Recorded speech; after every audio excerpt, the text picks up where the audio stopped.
Pada awal pembahasan tentang networking model, saya menyebutkan bahwa ada dua networking model yang sangat terkenal, yaitu ada OSI model dan TCP/IP model.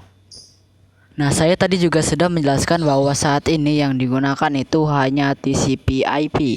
OSI model itu tidak digunakan. Ya, jadi sekali lagi, kalau teman-teman sering belajar tentang OSI layer, pahami bahwa itu tidak digunakan.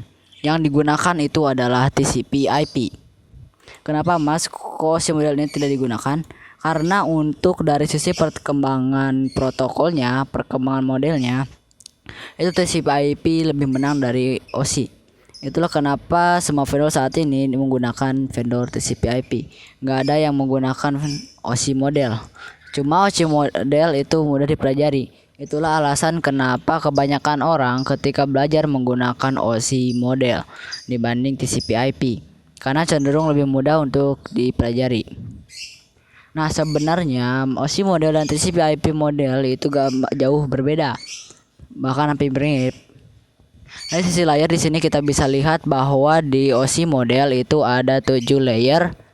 Jadi ada application, ada presentation, session, ada transport, network, data link, dan physical. Nah, kalau teman-teman perhatikan di sini, 4 layer terbawah itu sama persis. Perbedaannya hanya di 3 layer atas. Jadi kalau di OSI model itu agak application, presentation, dan session, maka di TCP/IP itu hanya ada 1 layer, yaitu application layer. Kemudian penamaan message pada setiap layernya juga berbeda. Pada OSI model namanya adalah layer, kemudian nomor layernya PDU. Jadi pada application layer namanya adalah layer 7 PDU, presentation namanya layer 6 PDU, pada session, pada transport layer 4 PDU, pada network layer 3 PDU, dan seterusnya. Jadi nama-nama di OSI model itu adalah PDU seperti ini. Sedangkan kalau di TCP/IP seperti yang sudah kita bahas pada video sebelumnya, namanya adalah ada data. Jadi pada application itu ada data, kemudian transport ada segmen, kemudian ada paket, data link namanya adalah frame, dan physical adalah bit. Seperti itu. Oke, jadi sekali lagi ya, yang perlu teman-teman perhatikan bahwa saat ini open networking model yang digunakan hanya TCP/IP.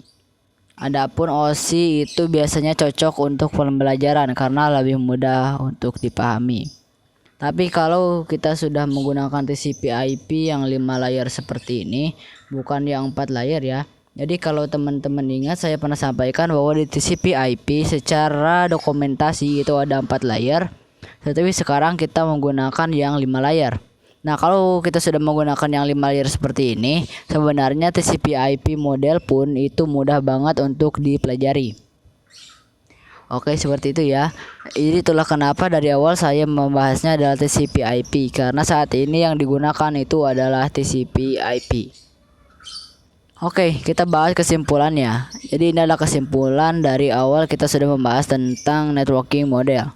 Jadi networking model itu fungsinya adalah mendefinisikan bagaimana antar komputer, khususnya yang berbeda vendor, bisa saling komunikasi dengan mudah.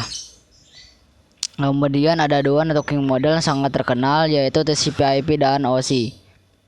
Namun untuk saat ini yang digunakan itu hanya TCP/IP. Adapun untuk pembelajaran itu kebanyakan orang menggunakan OSI model karena lebih mudah untuk difahami. Oke, saya rasa cukup. Ini adalah akhir pembahasan tentang networking model. Sampai jumpa di video berikutnya.